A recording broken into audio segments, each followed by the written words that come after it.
Hello.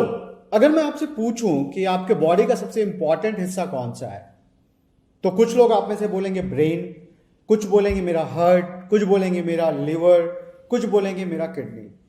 लेकिन आप में से कोई ये नहीं बोल पाएगा कि ब्रेन तो सबसे इंपॉर्टेंट है और बाकी इंपॉर्टेंट नहीं है। सारे हिस्से बॉडी के इंपॉर्टेंट होते हैं और कभी कभी हमारे इन हिस्सों में कुछ प्रॉब्लम भी आ जाती है। अगर वो प्रॉब्लम परमानेंट हो जाए तो एंड रिजल्ट आपको पता है, बहुत ही दुखद होता है। वैसे तो जो भी चीज़ बनी है वो ख़त्म होगी। इस दुनिया में हर चीज़ नश्वर है, ठीक है, ख़त्म होनी ही है। कंपनीज भी ख़त्म होती हैं, लोग भी ख़त्म होते हैं, लेकिन समय से पहले ख़त्म होना नियति नहीं हो सकती। और ये पता कैसे चलता है?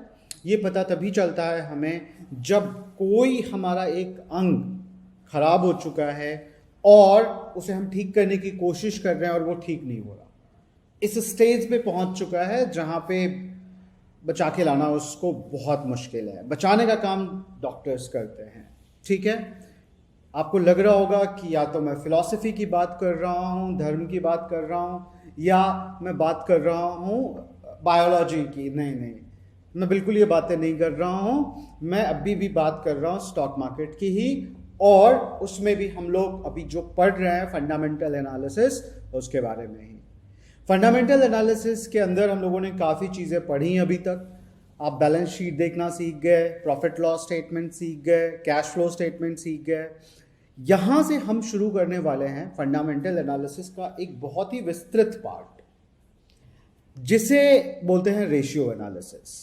ये रेशियो एनालिसिस कुछ ऐसा ही है कि कंपनी के बहुत अलग अलग काम हैं, अलग अलग हिस्से हैं, या अलग अलग फंक्शंस हैं जो आप बोल सकते हैं, और कंपनी के वो सारे फंक्शन सुचारू ढंग से चलने चाहिए, और उनको चलाने का काम मैनेजमेंट का है।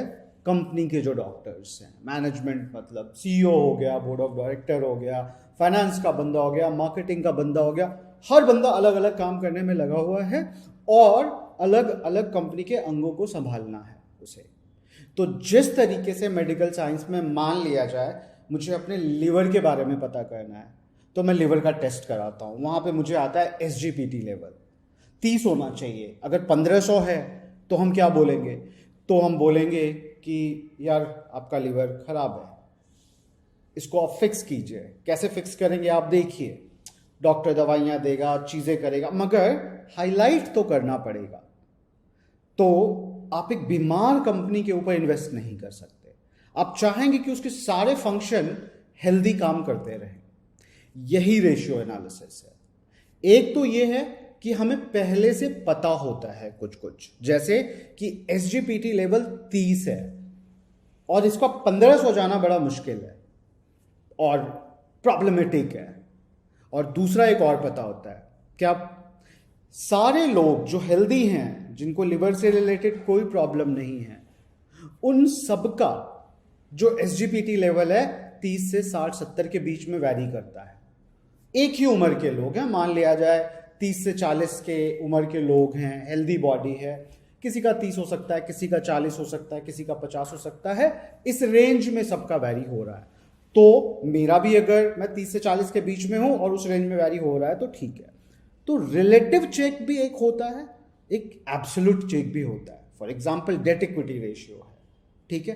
कभी हम इंडस्ट्री के सारे प्लेयर से कंपेयर कर सकते हैं कि मैं बैंकिंग में हूं, मेरा डेट इक्विटी रेशियो इतना है, बाकी जो दूसरे बैंक से उनका डेट इक्विटी रेशियो कितना होगा। और दूसरा, इंडिपेंडेंटली भी चेक कर सकते हैं कि इस कंपनी को मुझे हेल्दी और सुचारू ढंग से चलाते रहने के लिए क्या एक स्टैंडर्ड डेट इक्विटी रेशियो होना चाहिए, और वो मैं मेंटेन कर रहा हूं या नहीं कर रहा हूं।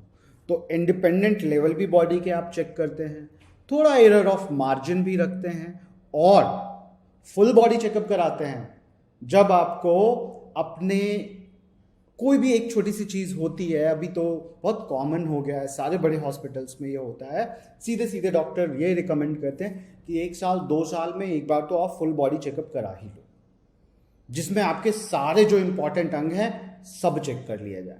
क्योंकि एक अंग भी अगर खराब होगा तो हो सकता है शुरू में आपको उसका इतना इम्पैक्ट अपने हेल्थ के ऊपर ना दिखे, मगर धीरे धीरे धीरे धीरे धीरे धीरे, जैसे बोलते हैं ना कि एक घाव नासूर बन जाता है और वो फिर फिक्स नहीं होता, वो होता है। सो ये बोलने के पीछे मेरा एक खास मकसद है। खास मकसद ये है कि जब रेशियो एनालिसिस की बात आती है तो बहुत सारे लोग एक फंडामेंटल मिस्टेक करते हैं। पता है क्या करते हैं? उन्हें 3-4 रेशियोज पता होती हैं या 1 या 2 रेशियोज पता होती हैं, और कंपनी में इन्वेस्ट करना है कि नहीं करना है इंडिपेंडेंटली सिर्फ एक रेशियो की मदद से कर जाते हैं। और जहां पे वो रेशियो बड़ा हेल्दी दिख रहा होता है मगर बाकी रेशियोज खराब होते हैं, बाकी फंक्शंस कंपनी के खराब होते हैं, और इसके कारण 3 महीने 6 महीने बाद उन्हें पता चलता है कि गलती हो गई है। तो इसलिए मैं बोल रहा हूं फुल बॉडी चेकअप। सिर्फ किडनी टेस्ट नहीं चाहिए, सिर्फ लिवर फंक्शन टेस्ट नहीं चाहिए, ठीक है, सिर्फ हार्ट का टेस्ट नहीं चाहिए, सिर्फ न्यूरोसर्जन से मिलके काम नहीं चलेगा। अगर आप बहुत तरीके से हेल्दी कंपनी ढूंढना चाहते हैं तो आपको उसका फुल बॉडी चेकअप करना होगा। उस फुल बॉडी चेकअप में कुछ क्रिटिकल एलिमेंट्स जरूर हो सकते हैं, तो आप ये ध्यान रखें कि उन सारों के अंदर वो क्रिटिकल चीजें आप देख सकें। बेंजामिन ग्राहम, इनको बोला जाता है फादर ऑफ फंडामेंटल एनालिसिस। ये रेशियो एनालिसिस इन्हीं का दिया हुआ कॉन्सेप्ट है, मैं बस आपको पढ़ा रहा हूं। मैंने कहीं पढ़ा, कुछ इंटरनेट से उठाया, कॉलेज में पढ़ा था, प्रैक्टिस की है, अब आपके सामने अपने तरीके से रख रहा हूं। आप अपने तरीके डेवलप करें, मगर उससे पहले कम से कम सीख जाएं कि क्या होते हैं रेशियो, कितने तरीके के होते हैं, उनके अंदर कौन कौन सी चीजें हैं जो हम मापते हैं, उनका पर्पस क्या होता है। तो आइए शुरू करते हैं रेशियो एनालिसिस का क्लास।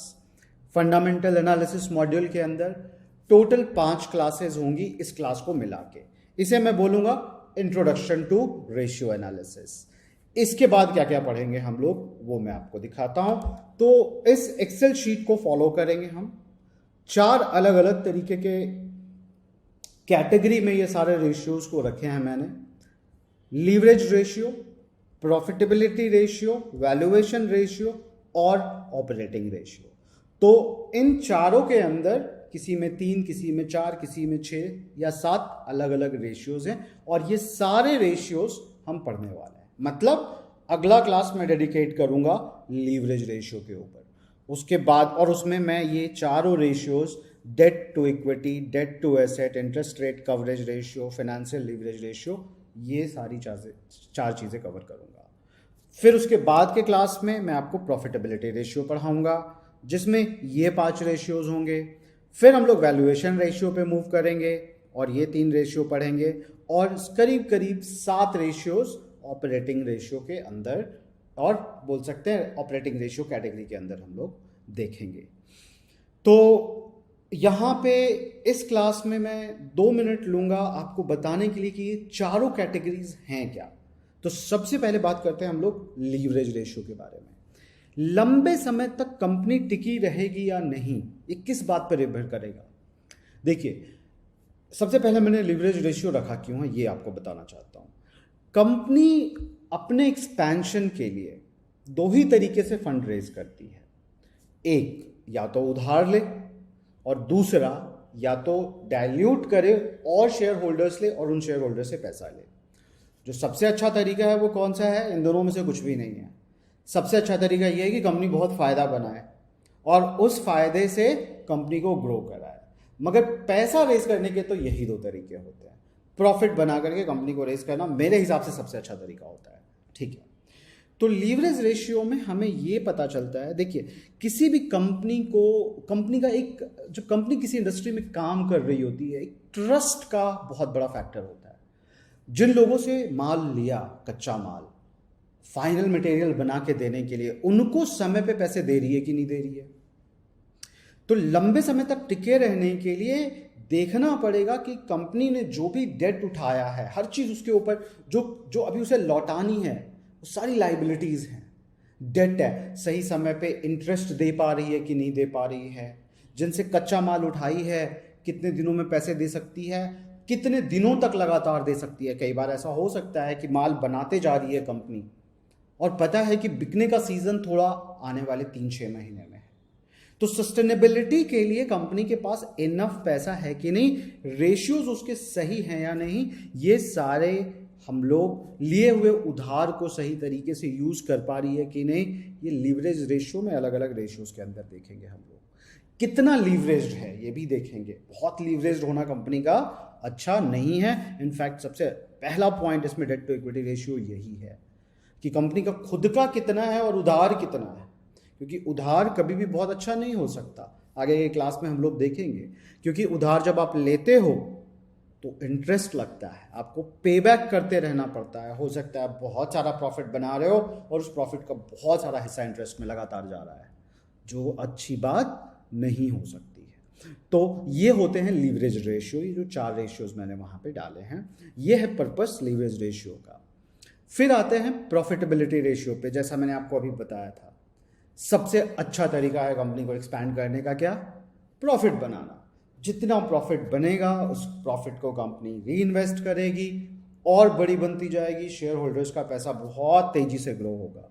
तो कंपनी किस दर पे प्रॉफिटेबिलिटी बना रही है, जो पैसे लगाए हुए हैं शेयर होल्डर्स ने उसके अगेंस्ट में कितना अच्छा प्रॉफिटेबिलिटी रेट है, क्या लगातार प्रॉफिट बना रही है कि नहीं, हर लेवल पे प्रॉफिट बना रही है कि नहीं, ये सारी चीजें प्रॉफिटेबिलिटी रेशियो में देखेंगे। इंडिपेंडेंटली भी देख सकते हैं और इंडस्ट्री के साथ कंपेयर करके भी देखेंगे। जब हम आगे के क्लास में मूव करेंगे तो मैं आपको ये चीज दिखाऊंगा करके।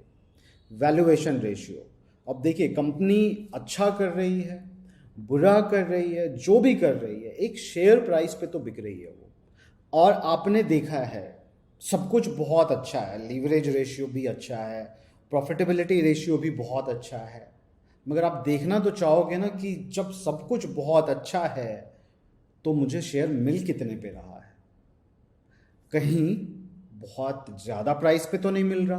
तो शेयर प्राइस को कुछ कुछ फैक्टर्स के साथ कंपेयर करेंगे हम लोग।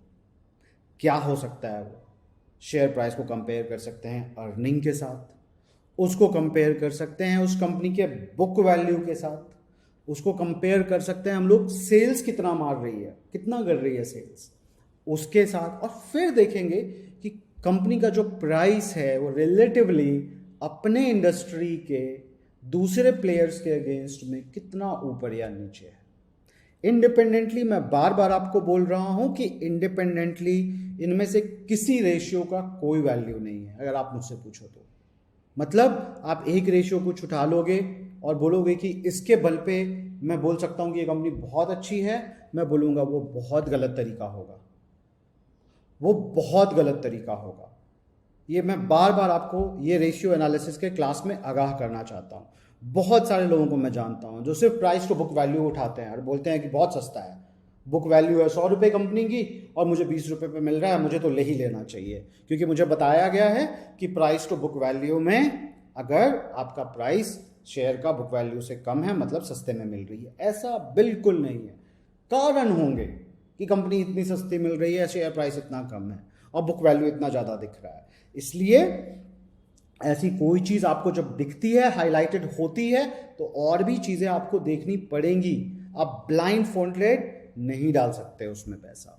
लेकिन यहाँ पे समझना जरूरी है कि कौन से शेयर्स आप खरीदेंगे, इसके लिए पहले आप जरूर चेक करना चाहेंगे कि वो किस प्राइस पे ट्रेड कर रही है अगेंस्ट फ्यू वैल्यूज, लाइक उसका बुक वैल्यू क्या है, सेल्स कितनी होती है, ठीक है, उसके बाद अर्निंग कितनी है, at the end of the day profit बनाना है, अर्निंग बनाना है, अर्निंग कितनी बना रही है। तो ये सारी चीज़ें हम लोग वैल्यूएशन रेशियो में देखेंगे।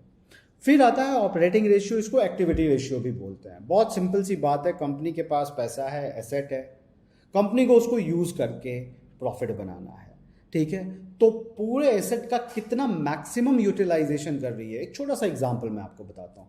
कंपनी के पास बहुत बड़ी फैक्ट्री है, उसका यूज़ ही नहीं कर रही, क्या फ़ायदा है, राइट। तो एक्टिविटी तो कंपनी के अंदर होनी रहनी चाहिए। मैं तो बोलूँगा कि जो मैनेजमेंट है उसको सबसे पहले ऑपरेटिंग रेशियोज पे अगर अच्छा कंट्रोल है तो बाकी चीज़ें तो अपने आप ट्रांसलेट होकर के आ जाएंगी।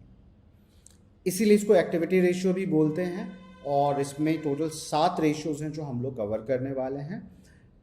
वाइस वर्सा भी मैं बोल सकता था कि लिवरेज रेशियो, प्रॉफिटेबिलिटी रेशियो अच्छी चल रही है अगर, तो ऑपरेटिंग रेशियो तो अच्छी होगी ही होगी। या ऐसे भी बोल सकता हूँ कि ऑपरेटिंग रेशियोज पे अगर बहुत अच्छा कंट्रोल है तो प्रॉफिटेबिलिटी रेशियो अच्छी निकल करके आएगी। लेकिन मैं ऐसा बिल्कुल नहीं बोलना चाहता हूँ। मैं बोलना चाहता हूँ हम पहले तो इंडिपेंडेंटली ये चारों कैटेगरीज के पढ़ेंगे अगले 4 क्लासेस में, और देखेंगे कि क्या सही है किस कंपनी में इन्वेस्ट करना, और वो कंपनी रिलेटिवली दूसरे कंपनीज के मुकाबले कितना अच्छा ये रेशियोज मेंटेन कर रही है। साथ ही साथ क्या हमें उसमें खरीदना है तो वो बहुत महंगा मिल रहा है या सस्ता मिल रहा है, ये सारी चीज़ें वैल्यूएशन रेशियो के थ्रू फाइनली पकड़ में आएगा। तो ये सारी चीज़ें हम अगले 4 क्लासेस में सीखने वाले हैं, और इन 4 क्लासेस के बाद एक छोटा सा एक्सरसाइज मैं आपको दूंगा जो आप करेंगे 2-4 कंपनीज के ऊपर, तो आपका खुद से कॉन्फिडेंस आ जाएगा कि हाँ, ये तरीके से मैं कंपनीज की एनालिसिस, फंडामेंटल एनालिसिस कर सकता हूँ और कॉन्फिडेंटली उसमें इन्वेस्ट कर सकता हूँ लंबे समय के लिए, जो कि आपका अल्टीमेट एजेंडा होना चाहिए अगर आप फंडामेंटल एनालिसिस सीख रहे हैं। क्योंकि रेशियोज तो बहुत बहुत ऐसे सुपरस्टार नहीं होने चाहिए। मतलब हार्ट का काम है बस चलना और बॉडी को चलाते रहना। ऐसा नहीं है कि हार्ट का काम है कि बहुत हाई स्पीड से चलना, राइट? तो मॉडरेट बोरिंग होना चाहिए इनके काम। ये जो रेशियोज हैं मॉडरेट होना चाहिए, कोई सुपर डुपर रेशियोज नहीं होने चाहिए। ये बस होने चाहिए जो इंडस्ट्री से मतलब इंडस्ट्रीज के लिए एक स्टैंडर्ड हो या बाकी कंपनियों के मुकाबले में एक जैसा ही हो। तो ये सारी चीज़ें अगर बिल्कुल मॉडरेट तरीके से चलती रहेंगी तो लंबे समय में ये कंपनीज अच्छा करेंगी ही करेंगी। इसी उम्मीद के साथ आपको फंडामेंटल एनालिसिस सीखनी चाहिए, करनी चाहिए, और अगर आप वैल्यू इन्वेस्टिंग करना चाहते हैं तो शायद ये सबसे पहला कदम होगा। Well, on that note I would like to conclude this class. मिलते हैं अगले क्लास में जहाँ पे हम लोग लीवरेज रेशियोज के बारे में पढ़ेंगे। Thank you.